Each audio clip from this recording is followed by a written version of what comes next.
Imagine you're standing on a roof at dusk, trying to pinpoint that one stubborn leak that's been dripping on the ceiling for weeks. You've got a flashlight, a ladder, and a gut feeling that the problem is somewhere behind the insulation, but the dark and the height are making it feel like a guessing game.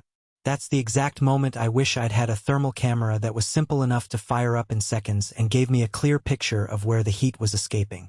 If you're on the fence about dropping a few $100 on a FLIR thermal imager, I get it, there's a lot of hype, a lot of jargon, and a real risk of buying something that looks impressive on paper but ends up gathering dust. Link is in the description if you want to check the product details on Amazon. Let's walk through what the FLIR E6 Pro actually does in the field, who will get the most bang for their buck, and who might be better off saving that money for a different tool.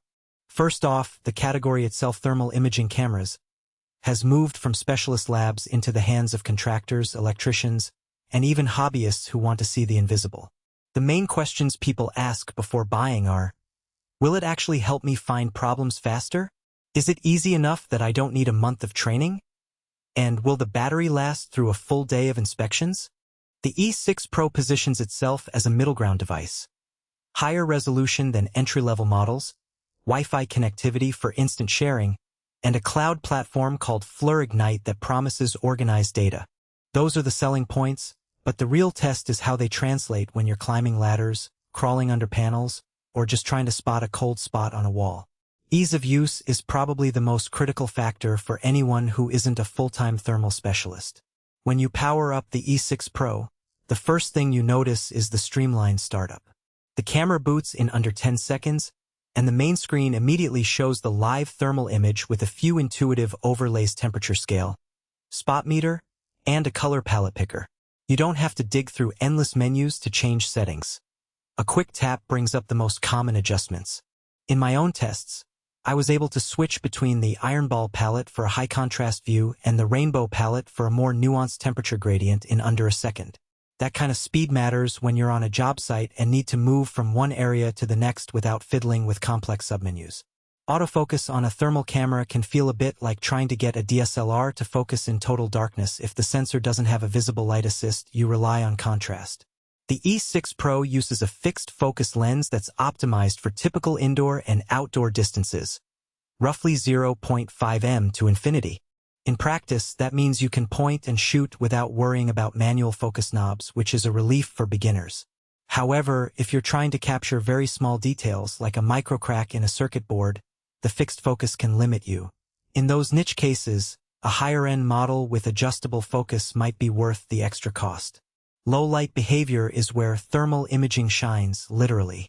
Because the camera measures infrared radiation rather than visible light, you get a clear thermal picture even in pitch-black conditions.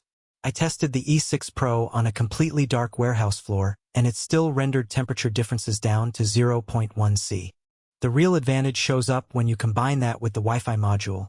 You can stream the live feed to a tablet or phone, letting a colleague see the data in real time without having to be right next to the camera.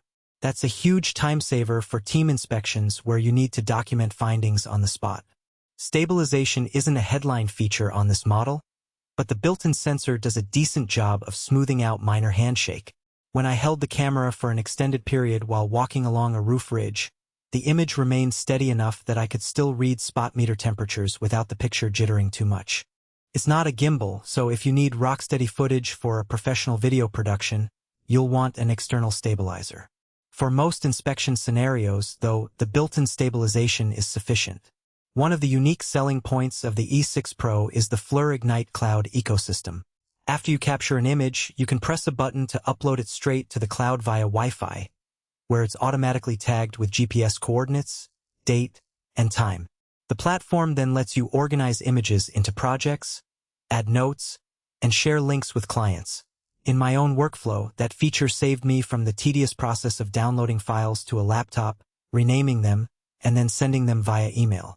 A client could simply click a link and see the thermal map with my annotations, which helped close a repair contract faster because the evidence was clear and professional. The downside? The cloud service requires an internet.